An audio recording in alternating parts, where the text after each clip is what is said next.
यहाँ पर भी आपके पास वही है, लाइक एक सॉलिड स्फीयर है जिसको कि आगे की तरफ स्पीड दिया हुआ है बेसिकली v0, और एंगुलर स्पीड हम लोगों ने दिया हुआ है एंटी क्लॉकवाइज सेंस में दिया हुआ है 4v0/r, राइट सर। और जो सरफेस है उसका आपके पास दिया हुआ है तो कोफिशिएंट ऑफ द फ्रिक्शन दिया हुआ है म्यू, ठीक है। तो अगर आप ध्यान दीजिएगा तो बॉटम मोस्ट जो पॉइंट है वो आपका बेसिकली ग्राउंड के रेस्पेक्ट में फॉरवर्ड डायरेक्शन में जा रहा है, मतलब कि फॉरवर्ड स्लिपिंग है तो काइनेटिक फ्रिक्शन फोर्स आपका बैकवर्ड डायरेक्शन में रहेगा to make v equal to omega r। Again मैं फिर से बोल रहा हूँ कि अगर आप ध्यान देंगे तो बॉटम मोस्ट जो पॉइंट है आपका वो बेसिकली ग्राउंड के रेस्पेक्ट में फॉरवर्ड डायरेक्शन में जा रहा है, मतलब कि आपका यहाँ पर फॉरवर्ड स्लिपिंग है तो काइनेटिक फ्रिक्शनल फोर्स आपका लगेगा तो बैकवर्ड डायरेक्शन में लगेगा to make v equal to omega r, right sir. Is it true?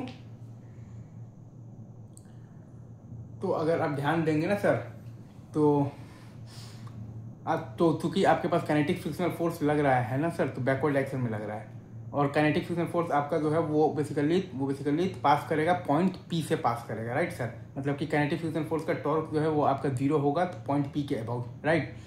मतलब कि काइनेटिक फ्रिक्शनल फोर्स का टॉर्क जो है वो आपका 0 होगा तो पॉइंट पी के about, right sir. Is it true? तो मतलब कि आप पॉइंट पी के अबाउट एंगुलर मोमेंटम कंजर्वेशन लगा सकते हैं, तो वहीं हमने लगाया है। तो mv0r माइनस आ गया है तो 2/5 इंटू mr² इंटू आ गया है तो 4v0/r, और ये बराबर है बेसिकली आपका।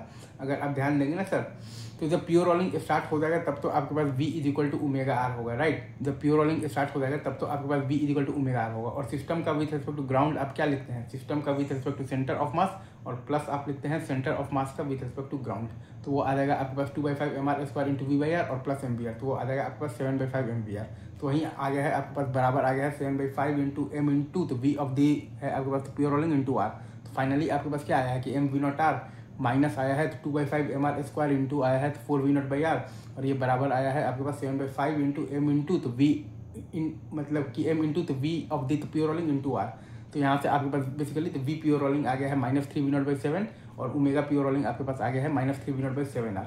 अब अगर कोई आपसे बोल दे कि work done by the kinetic frictional force आप बता दीजिए, तो तब तक तो क्या होगा, राइट।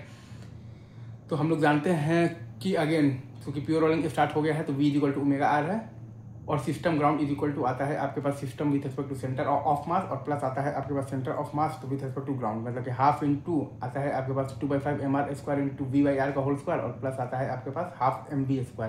तो ये आपके पास आ जाएगा बेसिकली 7/10 mv² आएगा। तो work done by the kinetic friction force आपके पास आ जाएगा 7/10 into m into v of the तो प्योर रोलिंग का स्क्वायर आ जाएगा आपके पास 9v0²/49, और माइनस आ जाएगा आपके पास बेसिकली इनिशियल जो काइनेटिक एनर्जी था हाफ m तो v0s में मतलब वही स्क्वायर, और प्लस है आपके पास हाफ इंटू तो 2/5 mr² i into omega square है आपके पास 4v0/r का होल स्क्वायर। यही होगा आपके पास basically work done by the kinetic friction force. ये सिंपल सा वर्क एनर्जी थ्योरम है।